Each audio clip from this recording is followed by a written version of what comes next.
Are there any questions or comments to Mr. Rohr? Got it.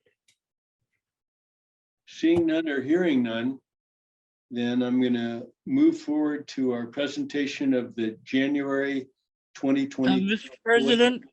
President, Yes, may I point out that I don't believe we have covered item 3 of the agenda, the adoption of the December minutes. Commissioner, we do not have updated minutes to approve at this time, so we are postponing that until the next meeting. Oh, I see. So we are not going to address adoption of the minutes. Is that correct? Correct. yes. Thank you. Okay. So the presentation of the January 2022 Employee of the Month, Marcio Vega, eligibility worker for Calworks Department. Marcio is an extraordinary employee and an incredible asset to the human service agent. His service skills are exemplary. He always arrives with a smile on his face and a happy greeting for his coworkers. Although Mr. Vega is responsible for his own tasks, cases, he can often be found assisting other coworkers with their tasks. He communicates effectively with other coworkers, other departments, and varying levels of staff.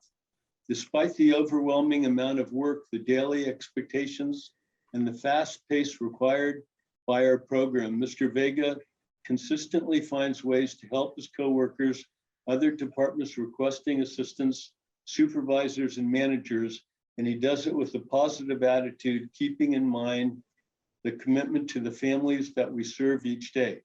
His willingness, dedication, reliability, and extraordinary desire of service goes beyond just clients and peers. Mauricio finds ways to provide services to clients, processes cases timely while taking on special assignments when needed. He takes pride on being part of the projects that provide a positive outcome for our program and the vulnerable families we serve. Excuse me. Mr. Vega has an incredibly big heart and truly dedicates his career to serving our low-income families. He goes beyond expectations and makes sure clients are being served to the best of his knowledge. Customer service and helpfully communicates to the clients, ensuring they understand all aspects of the services we provide. His incredible efforts help make sure each case is served with dignity and respect. Most of all, Mr. Vega demonstrates such compassion and patience to our clients. They feel cared for, respected, and importantly valued. Mauricio truly understands and lives our agency's core values. It's an honor to have him working for Calworks as an exceptional eligibility worker and as a wonderful human being. Congratulations, Mauricio. Trent, do you have any comments? I do briefly. Congratulations, Mauricio. You know, as I was listening to President Khan talk about why you're so deserving of this, and really I kind of think about what our values and mission say. So I was just talking about it for our strategic plan, but customer service, teamwork, helping your coworkers serve families, commitment to the families that we serve, and it's just sort of on the heels of talking about our strategic plan and how we align all those values and our vision to the actual operations of what we do. And I think that this is just a really good example of that. And I thank you. I wish I could see your smiling face, but thanks for your commitment and dedication for all these years. And very pleased we're able to award you and recognize you in this manner. So congratulations, Mauricio. All right, thank you. Tio, do you have anybody sitting near you? Excuse me? Is there anyone sitting right near you? No. Okay, just take off your mask for 1 Okay. second. Oh, there he is. Great. Now we see your smile. Thanks. You can put it back on if you want. Sure. Yeah, nobody's around me. Yeah. Any comments, Mauricio? Yeah, I'm really extremely honored to be receiving this Employee of the Month award. I'm earnestly grateful for the recognition that I have received for my work and for continuing serving our families the best way I can. I also extremely honored to serve my colleagues in the best possible way. And thank you again for honoring me with this award that I accept gratefully. And I would like to end with a quote from someone that really inspires me, Mother Teresa. She said, "Spread love everywhere you go. Let no one ever come to you without leaving happier." Thank you. Thank you, Mauricio. Very nice. Thank you very much. All right, thanks. Item 6 on our agenda is the first presentation regarding the Department of Human Services proposed budget for fiscal year 2021 to 2022 and 2022 to 2023. Dan Kaplan. Thank you, commissioners. So this is the first of 2 budget presentations we do. In this one, I'll review the current year budget and the city's overall budget picture, which is good, and the state budget situation, and do a brief look at key caseloads. Brent will then pick up and we'll talk you through some of the major issues we've been dealing with this year. This presentation is informational. On the 14th of February, we'll be back with a proposal for our budget submission to the mayor, and then we will ask you for your approval. Before we start, though, I'd like to note that building a budget like HSA's is a large and very complex task. Managers and analysts from all over the Human Services Agency and DBFS get involved in developing proposals and thinking them through and analyzing needs. But this work is coordinated by a relatively small team in our budget group. And I'd like to especially recognize today, before we start, the folks who do hold this all together and keep the process moving. Our budget director, Emily Gibbs, principal analyst for DBFS programs, Justin Chan, and our senior analysts, Molly Chow, JJ Birch, and Jesse Rosemore. So with that, why don't we go to the next slide and we'll get started. We tend to look at the budget in different views or from different angles. So this first one is really the program view. What you can see is we split the budget into a number of major program areas. Most of these are actually within the Economic Support and Self-Sufficiency division, but outside of that division is the Family and Children Services programs and the Administration and Program Support. Within the division are SFBN operations, SFBN benefits, welfare to work, CAP, Calorics, and WDD. Within each of these budget slices, there are salary and fringe dollars, there are aid assistance dollars, dollars that we pay out on behalf of clients, there are CBO contracts monies, and there are work orders. And work orders are payments to other agencies to provide service, either in support of our operations or in some cases for our clients.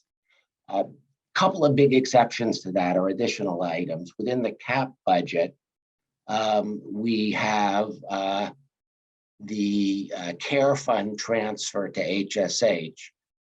This is an amount of money that we transfer to support housing programs. And it really, what it is it's a transfer of savings to the homeless CAP program to HSH to provide the housing for folks in that program. Second big area of exception is within the administration budget. And the difference between administration and the other program slices is that administration carries a lot of agency-wide expenses in it. So for example, we have the retiree health and dental costs for the entire agency in there, about a $16 million item. We have rent and building costs, IT costs, security, postage, interpreters, things like that serve the whole agency. Maybe go to the next slide. So the second way we like to look at this is where are the people? As you can see, we have 1,971 FTE in the HSA DBFS budget. And they're split out among the programs that we looked at on the previous page. So again, 60% of the staff are in ESSS programs, 20% in FCS, and 19% are in administration. That's where the staff is. Let's go to the next slide. So one of the angles we look at the budget from is where does the money come from? And this is an important one.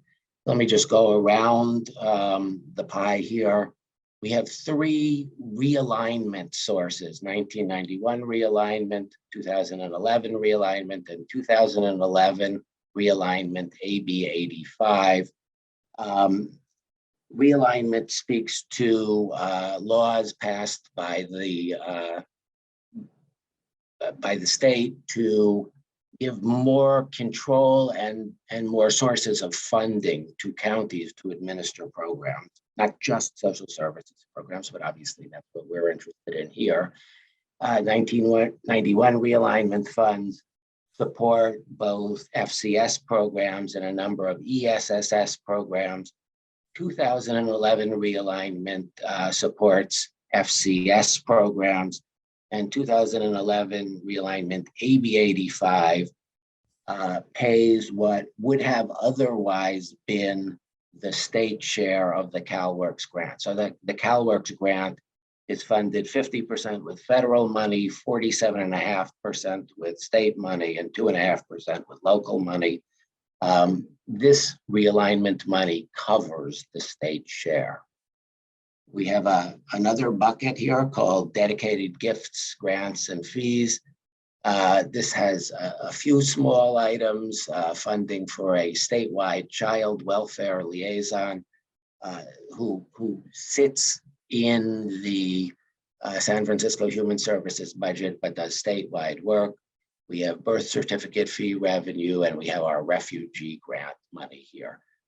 Under state revenue, we have state general funds that support the Calfresh program, the CalWorks program, CalWorks mental health, and a number of FCS programs. Under the federal dollars, we have federal share for FCS programs, for Calfresh, CalWorks, the CFET program, or the Calfresh Employment and Training Program, and all of the Medi-Cal administration money. And then, as you can see, we have two buckets of city general funds, one bucket at $85 million that supports the operating budget, and another bucket that supports the aid budget. And lastly, we have what we call work order recovery money. This is money that we get from other city agencies to provide service and offset costs that HSA has incurred on their behalf. So in here, we do things like we support some subsidies for individuals working in the Rec and Park Pit Stop program. We support eligibility work for young people in JPD service area, and we support security services for the Child Support Services Department. May we go to the next slide? Thanks. So then the last major way we look at the way we spend our money is our budget by category. This is the type of expenditures we make. So two large areas, of course, are salaries and fringe benefits. That's self-explanatory. We also have money for aid assistance. This is mainly wage subsidies, housing subsidies, and client transportation. We have our aid payment budget with $125 million in it. This is the Calorics grants, the CAP grants, foster care payments, adoption assistance payments, etc. We have CBO grants, and these are to fund CBO services of the sort that you approve contracts for on a regular basis. These are primarily for FCS clients and CalWorks and WDD clients. We have a small bucket called other support and care. This is working families tax credit and temporary rent assistance. We have a materials and supplies budget, which is mainly computer equipment, furniture, and office supplies. And we have a budget that's called programmatic projects. And this is $20 million. This is a budget that we have at this moment in time because we are still carrying within HSA's budget a substantial portion of the costs for COVID SIP hotel operations. And then lastly, we have, not lastly, second to last, we have capital projects. This will vary from year to year. In this particular year, this is money paid for by the capital budget to replace windows and to modernize elevators at our 1235 Mission building. And then lastly, we have what's called operating transfer in, which is the care fund transfer to HSA, which I mentioned before. May we go to the next slide? Thanks. This slide is a very high level summary, and I'll draw your attention to the key line for me, which is the one labeled cumulative surplus. For the first time in a very long time, the city is projecting a surplus, both in the budget year and in the budget year +1. And this puts us in a much better position. Normally at this point, I am describing to you the reduction target that we've been asked to meet. But this year we are asked for no reduction targets because the city is actually in surplus. May we go to the next slide? So the major thing that's driving the strong situation are very good pension returns, which reduce the cost of fringe benefits, and very strong property and transfer tax revenues, offset to a meaningful extent, but not entirely, by weakness in hotel sales and business taxes. There are some new taxes bringing money into the revenue. On the other side, on the increased cost side, this forecast that shows a surplus assumes CPI-based increases in wages at 3.25% in the budget year and 2.83% in the year after. We are in a season where we are starting labor negotiations, and most of the major non-public safety unions will be negotiating new contracts this year. So we will see how close we come to these numbers. So, it's a good situation, but it's a volatile situation. The tax revenues are fairly volatile on both the state and local level, and then the costs are very much affected both by the labor negotiations and then by the way the market does, because that affects retiree contributions. So let's go to the next slide. So the mayor's budget, as I said before, has asked for no general fund reductions. We are asked to submit budgets within our general fund base. The budgets are meant to reflect the set of priorities, which we are very cognizant of. And we are expecting some opportunities for growth based on essentially state allocations. Maybe go to the next slide. So state revenues are in fact strong. There is also a state level surplus based on very good both sales tax and income tax returns, and the strong stock market is helping there as well. In our budget, it's worth mentioning that the state has put money in a number of housing and homeless programs. These programs are not reflected in our current year budget. They will be reflected in our supplemental budget.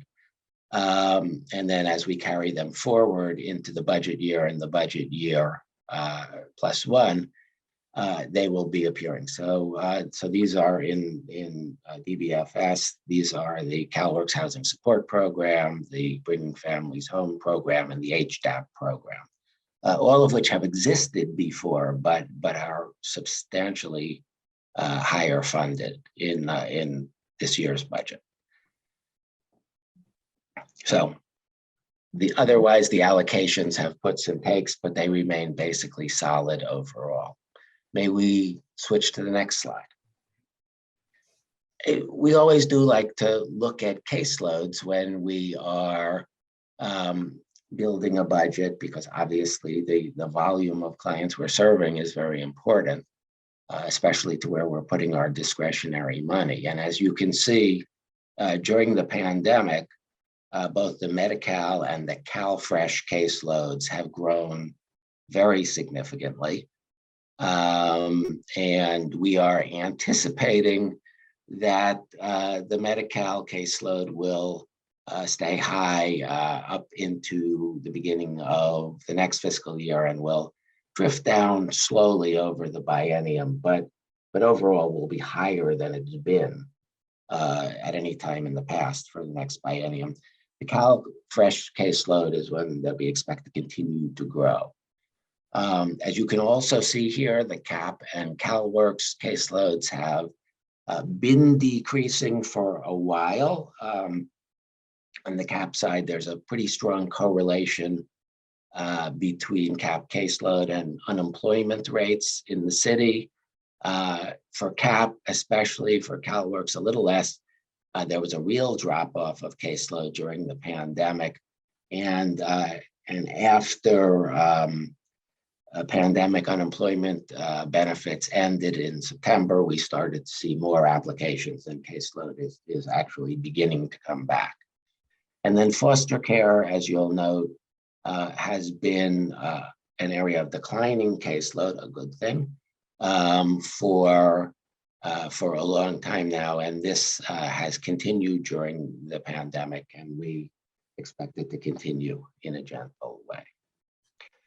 So let's move to the next slide. I'm going to turn over the mic to Trent at this point, and Trent will walk you through the HSA highlight sections discussing the issues we've been dealing with this year. Thanks, Dan. I don't see my video on, but I'm going to go ahead and go. So, Dan, thank you for walking us through the nuts and bolts of the numbers and the trends. And so now I get to talk about what's behind all the numbers and the dollars and what are we funding in the not only current year budget, but certainly the proposed budget. Kind of section this off by program area. I'll start with our COVID-19 response, which I've talked about obviously a lot of this commission, but our largest effort or biggest piece is around our non-congregate sheltering, our shelter-in-place sites for individuals at high risk of illness, and then isolation and quarantine as well for people who have been exposed or tested positive. We brought online and administered our shelter-in-place hotel program, where we've served almost 3,800 clients.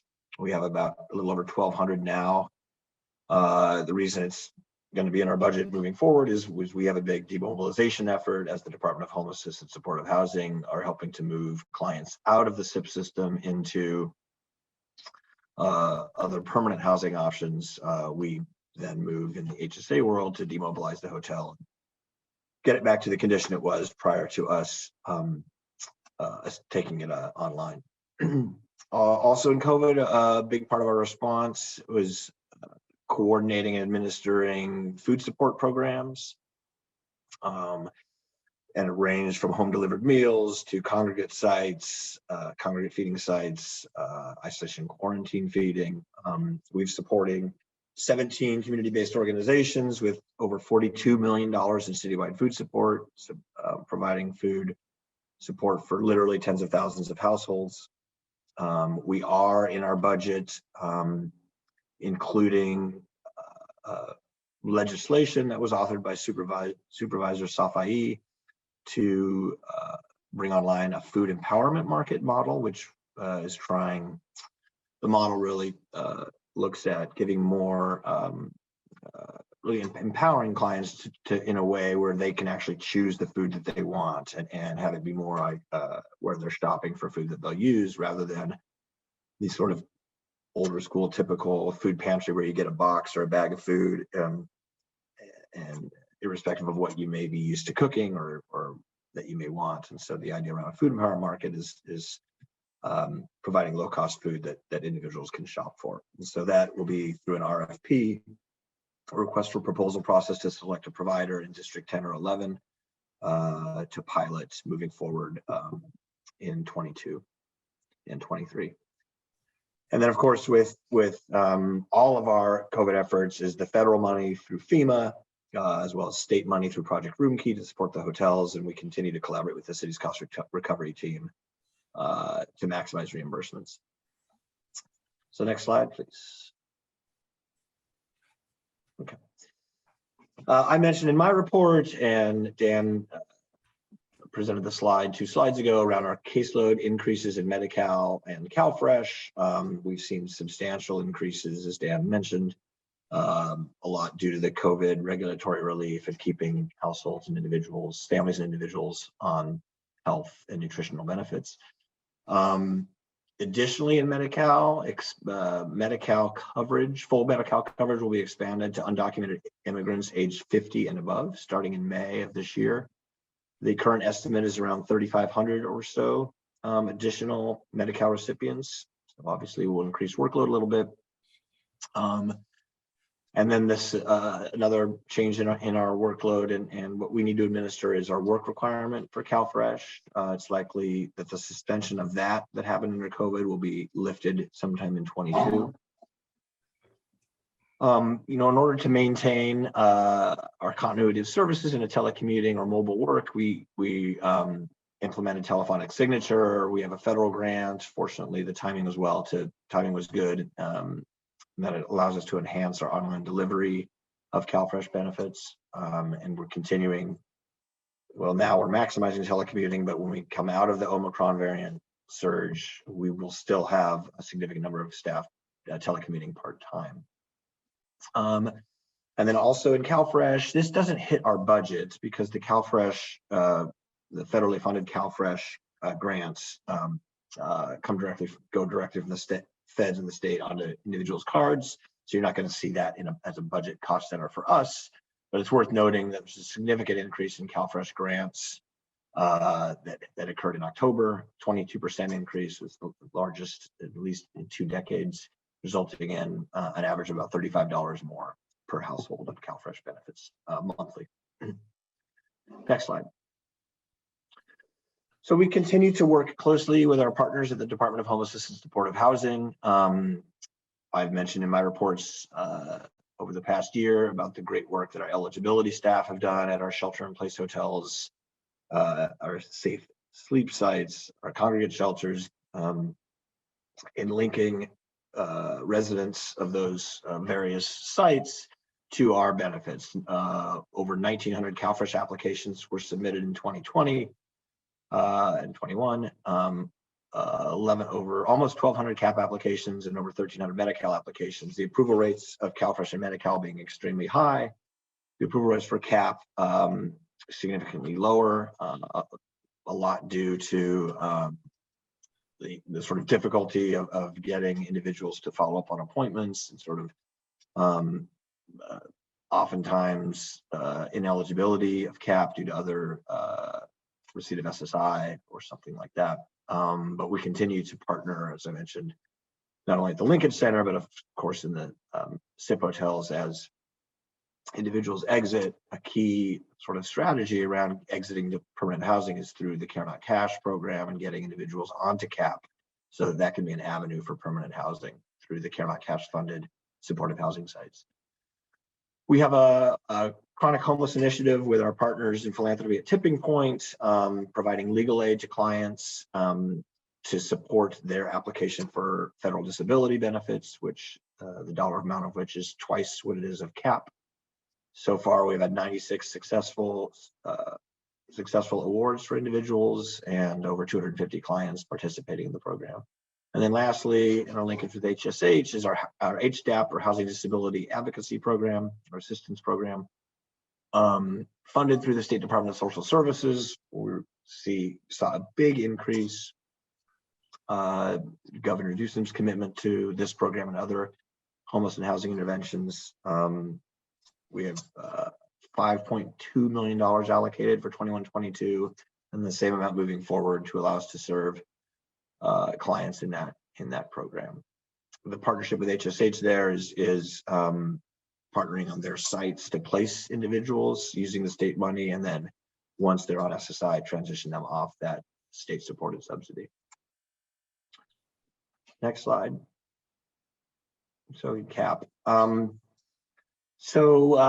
In our county adult assistance program, we have seen caseload growth that was anticipated when the federal pandemic unemployment assistance, sort of when that expired in September. That was the additional allotment of unemployment insurance that would make individuals ineligible for CAP. So we did see, and we continue to see a caseload increase.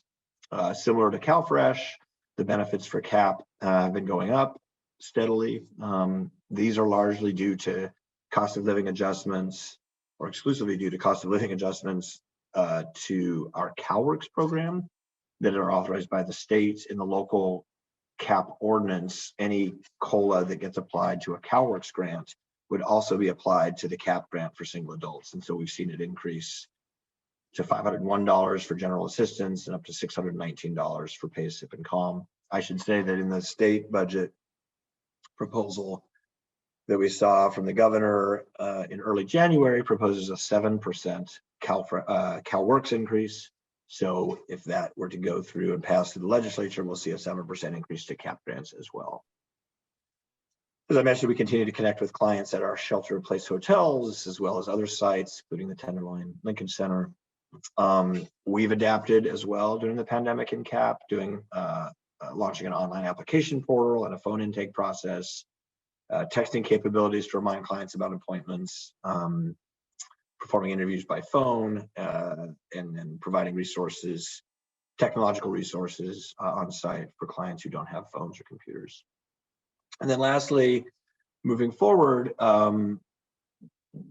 during the pandemic, because of the limitations of congregate shelter, really our inability to use congregate shelter because of fear of COVID spread, we have essentially paused the Care Not Cash program for most, meaning that homeless individuals, homeless clients would get a full cash grant rather than guaranteed shelter or housing. The exception would be individuals who are on CAP in our shelter-in-place hotels. As HSH works to slowly inflate and repopulate our congregate shelters and our navigation centers, we will work to slowly resume Care Not Cash and get homeless CAP clients on the path to permanent housing through Care Not Cash. Next slide.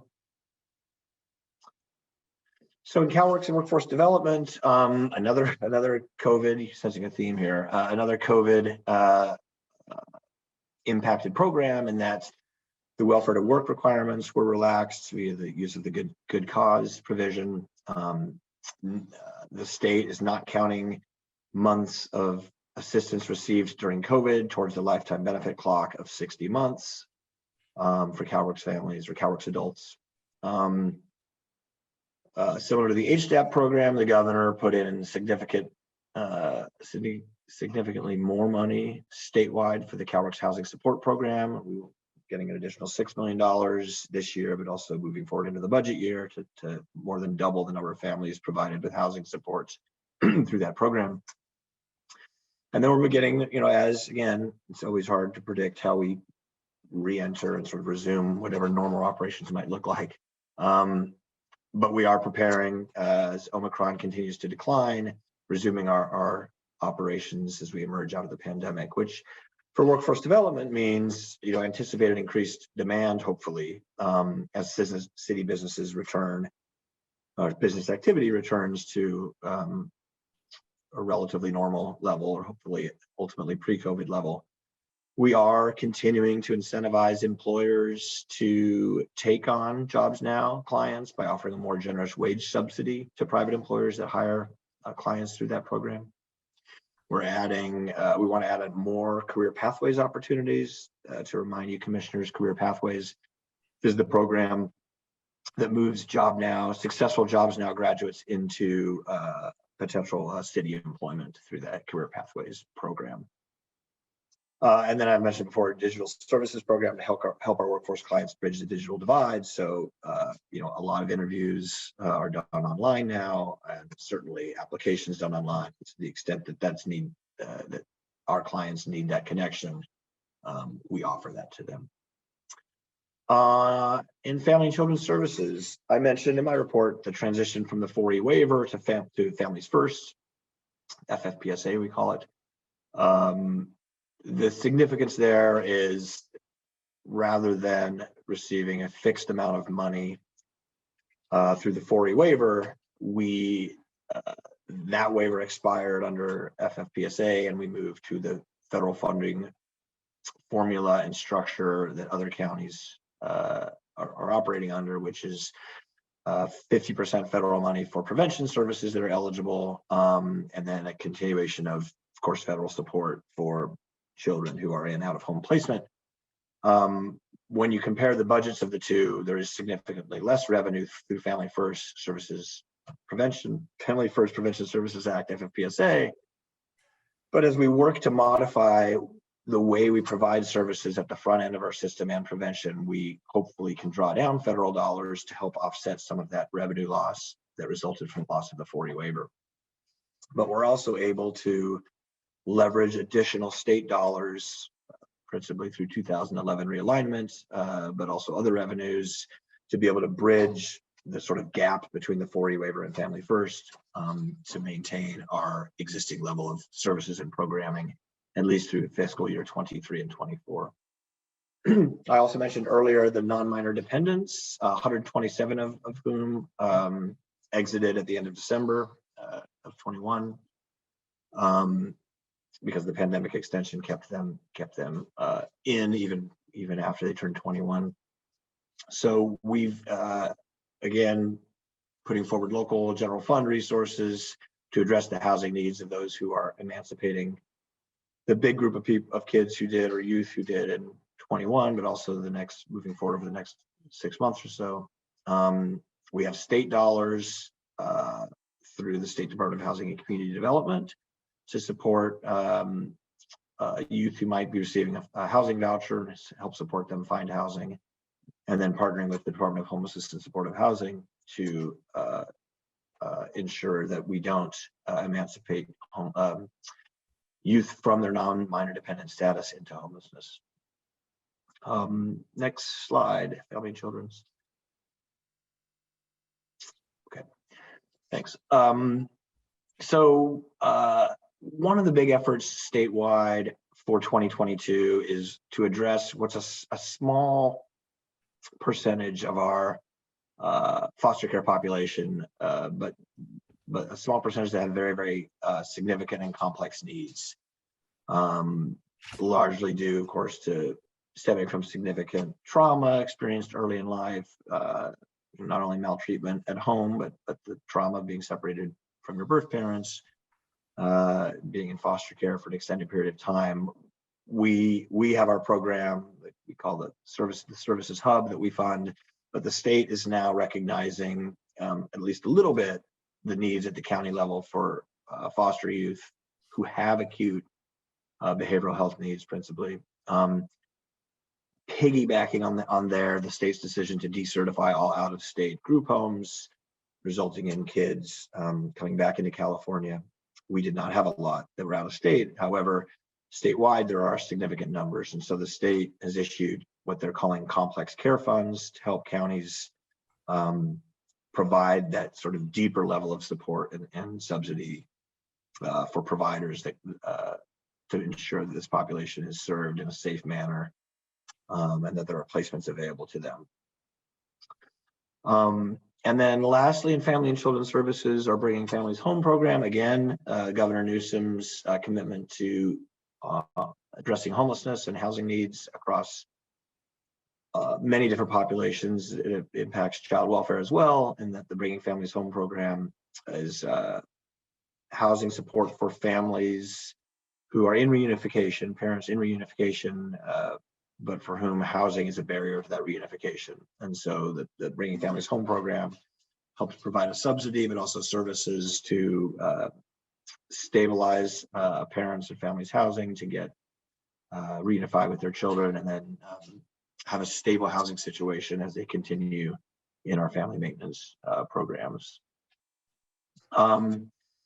So that is it for our programs. Oh no, it's on. I have one more. I'm sorry. Can't forget admin. So program support, which principally our administrative infrastructure that supports not only the Department of Benefits and Family Support, but also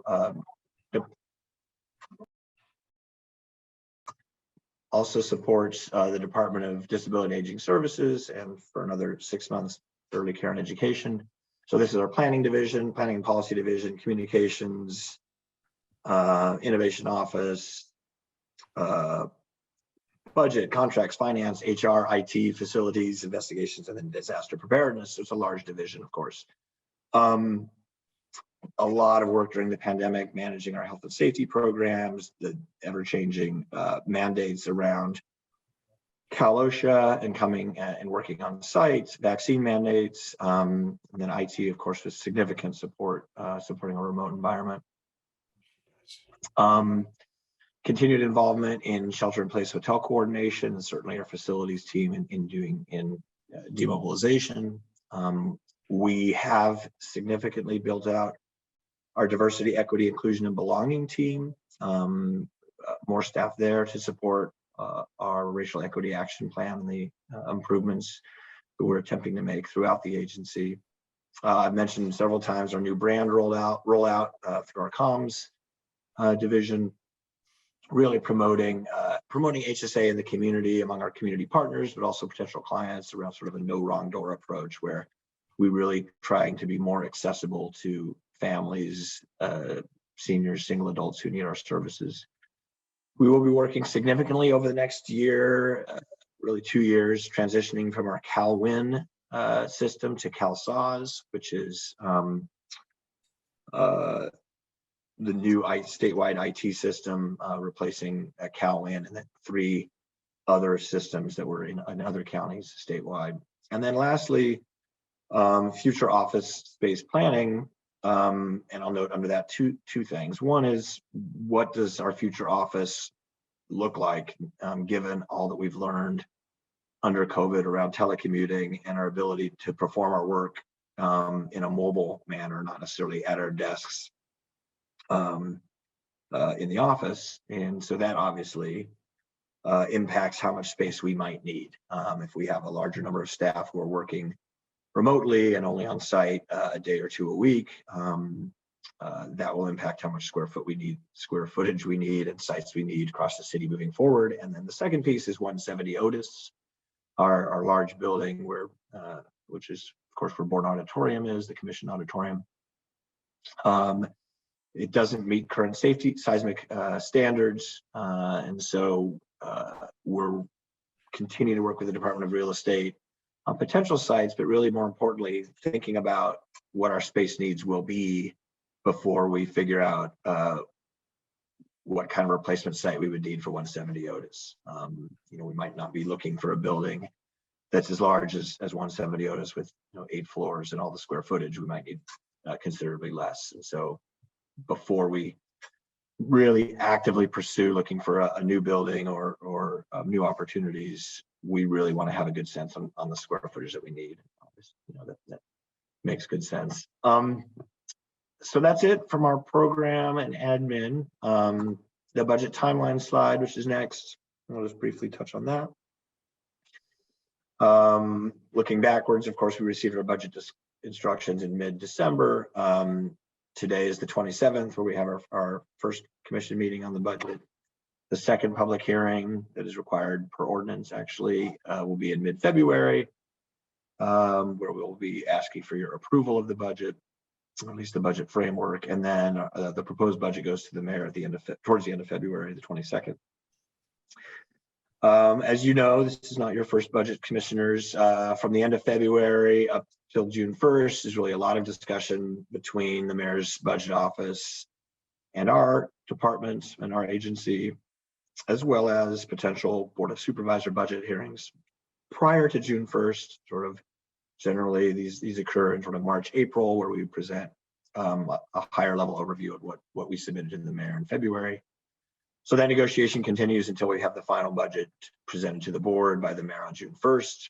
Our budget committee hearings, of course, in June. The budget legislative analysts do their analysis of our budget, and then we hopefully get that approved through the committee and then onto the full board in July.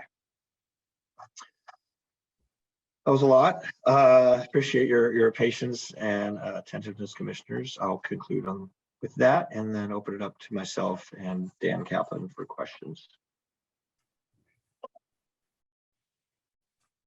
Are there any questions from members of the commission to Trent or Dan?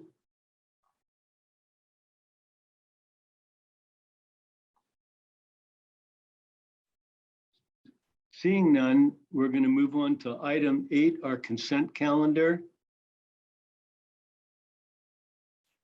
Are there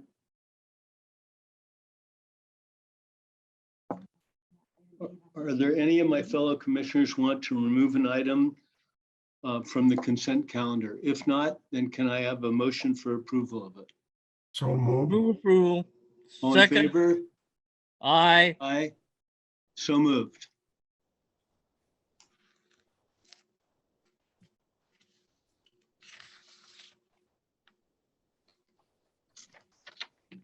Moving on to item 9, commission business. Wait, I think I skipped the, we did this. Item number 7. Oh, wait, going back with Deputy City Attorney David Reese, the discussion of our December 17th, 2021 letter to commissioners from London Breed. David, are you on? I am. Good morning. Thank you. Okay. Yes, good morning. So I wanted to update the commission on the conduct of meetings and the plans and as the chair mentioned, the guidance that's come out from the mayor's office. So obviously we've all been meeting remotely via Zoom for almost 2 years now. And so, that's really occurred through the series of emergency declarations and mayoral orders due to the pandemic. And then also correspondingly, there's been the governor's declaration of emergency and then updates to the state Brown Act. And so that's been an item on your agenda, is about, basically resolving as a body to meet remotely. Both of those being this, the action under state law and then also locally are both contingent on those emergency declarations from the governor and from the mayor's office. And to be clear, so both, the defaults from before COVID were under state law, the expectation was in-person meetings. And then in San Francisco, this is actually in our charter, was the clear mandate that that members of all policy bodies, including commissions, do meet in person. And our local charters pretty stringent on that. Or very stringent on that. And the only exception was for basically you're bedbound after birth. Was the very narrow exception. And so the mayor's office, as indicated in the agenda, did reach out last month to commission secretaries and to bodies and asked everyone to prepare to resume in-person meetings. Two components communicated about that. So one was a vaccination requirement for all members of policy bodies, so that meetings could resume, safely, knowing that fellow commissioners or fellow members of any bodies are all vaccinated. And then the guidance that's since come out is to set an expectation about, I guess, what we would call a hybrid or model, which basically mirrors the way the Board of Supervisors has been meeting for, I think, over a year now, where the Board of Supervisors themselves meet in person, and then public participation continues to be remote, so that only the supervisors and people there to support and kind of critical to the conduct of the meeting are actually in person, and then otherwise participation is through Zoom or, as always, viewable on SF.gov TV.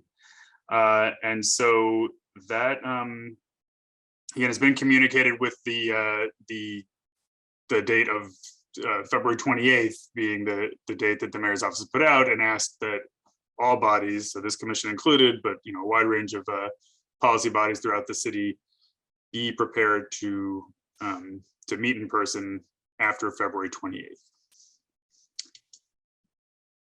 That's my message. If anyone has general questions, I welcome those. If I wanted to say to the commissioners, if there's any individual concerns, then let's not discuss those perhaps in this meeting, but would invite you through Elizabeth to contact me, and we could discuss individually.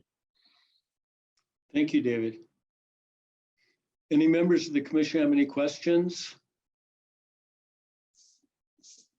Seeing none, we're going to move on to item 8, the consent calendar, which I've unfortunately mentioned before David spoke because my eyes made a mistake. So asking for a motion to approve our consent calendar.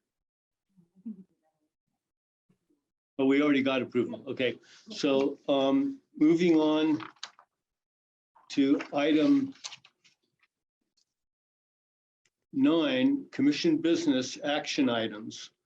Item A, requesting approval of the resolution making findings to allow teleconference meetings under California Government Code section.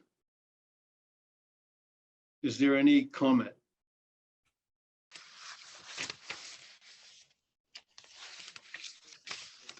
I'd like, Pardon me? Commissioner Khan, I'd like to suggest that I can't can participate properly because I never received any material about the meeting. And I wonder why that is. That is my fault, Commissioner Semmel. I apologize. And I'm sorry you were unable to access the materials on our website or on the PDFs that I emailed you. That's my fault. I am not sure how to remedy this in this very moment. Other than to send you the PDF or the link that you can have open on your computer screen.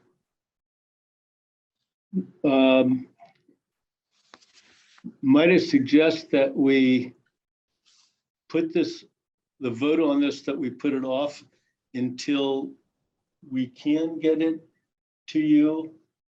I mean, there was a problem with the delivery of all the commission stuff yesterday and this morning.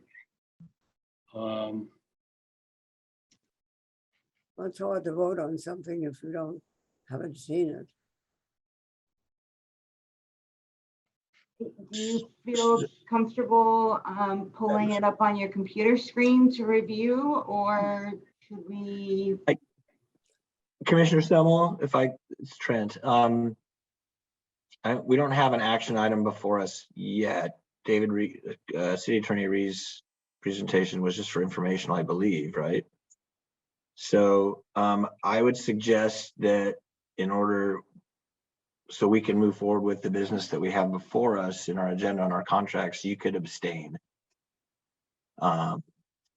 rather than delaying vote on anything. I don't want to delay. And I know that's, and I apologize for that, but I understand you don't feel comfortable voting for something you haven't seen, of course, but you do have an opportunity to abstain. But it's hard to vote on something if you haven't seen it. I understand, and would be arguably irresponsible to vote on something you haven't seen. So I think the path would be to just abstain for each of the items. Unless you feel comfortable that you understand them enough from our presentations. Okay. It's up to you, Commissioner. And I apologize for the courier snafus. Well, then is the proper terminology to just table this until next month so we can see it? No. What item are you referring to, President Khan? Well, item All the 9. action, Oh, item A? Okay, all the action items. all of them. Yeah, I thought Commissioner Khan was talking about a specific item, but is this, are you talking about item A? The Well, I was, resolution? but maybe we should just table them all until they have a chance, till we have a chance to really look at them. Commissioner, I don't think we can operationally, we need to move these, that would present, I'm looking at the agenda right now. You know, it would add constraints to what we're trying to do in partnership with our providers if we delayed votes on all of the contracts. I mean, we do have a quorum. Okay. With you, Commissioners Singh and Yamasaki, and Semmel now, but we only need 3 affirmative votes to approve something. Hi, Commissioners. May I interrupt for a second? My name is Johanna Gendelman, and I'm representing contracts today as Esperanza Sapien is in a meeting. I would love it if we could actually present and vote on the contract items with Rita recusing herself. Okay. And that's what I would suggest. Yeah, either way, Johanna, she could recuse herself from the vote or abstain. I don't know if it. Yeah, that's fine. Great. Thank you. But it is up to President Khan. It is up to you and your colleagues. If you don't feel comfortable, it's certainly within your right to. We can do the presentations and you can table the votes. Or we could table everything. The executive director's recommendation would be that we move forward on them just out of operational considerations. Okay. For our agency. Then let's move forward. And anybody that wants to abstain from voting, they can, and hopefully we'll get through it. Well, Mr. President, I sympathize with the executive director's position, but I also feel that the points that the reservations that Commissioner Semmel has are valid. I fortunately invested in a high-speed printer So I printed out 195 pages of the material that was not delivered, but I don't suppose that Commissioner Semmel and Commissioner Singh did likewise. And so I am torn. If we just defer these to the special meeting where we're going to take up the budget, would that be a terrible inconvenience to the department, Trent? It would place Let me contracts get as off, challenging. let me get off mute. I will need to, I think that there is, so to get the real answer, I need to defer to each of my program point people for the 1, 2, 3, 4, 5, 6 contracts that are before you, and they can let you know if there's if this presents operational issues for us. I do know for at least one of them, item G, it's important that we start that graphic design work as soon as we can. Otherwise, our strategic plan will be delayed. Well, I don't want to hinder the progress of the work that needs to be done, but I feel frustrated at not having received any material for the meeting. Share your frustration. Well, I just Materials. Some of the actions before you are considered urgent priorities for both the departments and the program managers. well, the special meeting is on Valentine's Day, isn't it? Yeah. Yes. It's in, yep. It's in Well, 18 days. that is it crucial that,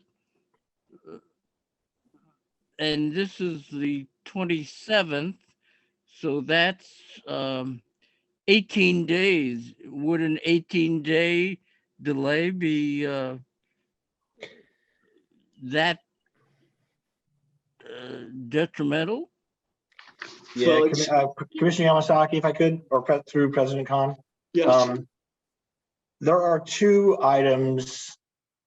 So I'm looking through, and the concern for me would be if there are contracts, if they don't get approved today, are there client impacts? I mean, if they're just simply operational impacts at HSA, we could probably manage.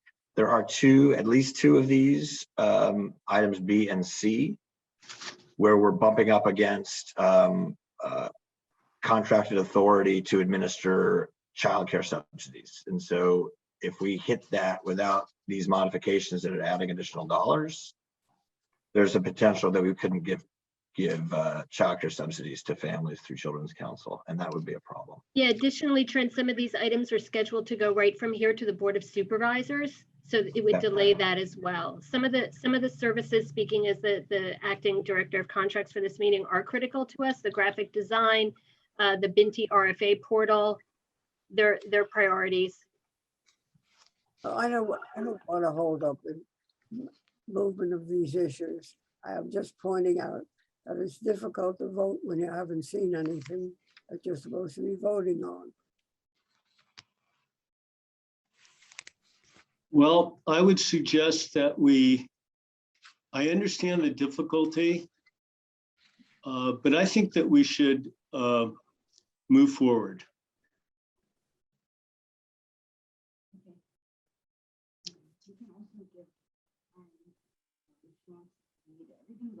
Everything has been presented online, which is probably going to be difficult to look at everything like that online, and certainly not vote today because we haven't had a chance to really look at it. We need some help here. George, can you give us some help? Well, I'm torn.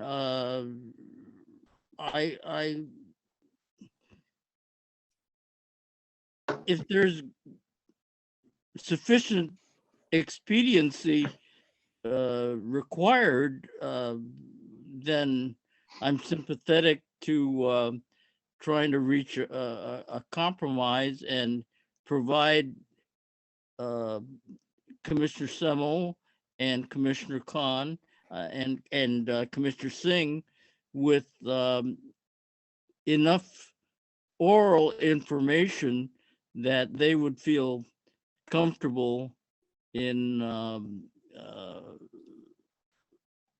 approving the items, but just as a matter of principle, I am basically aligned with Commissioner Semmel, although I don't want to be obstructive.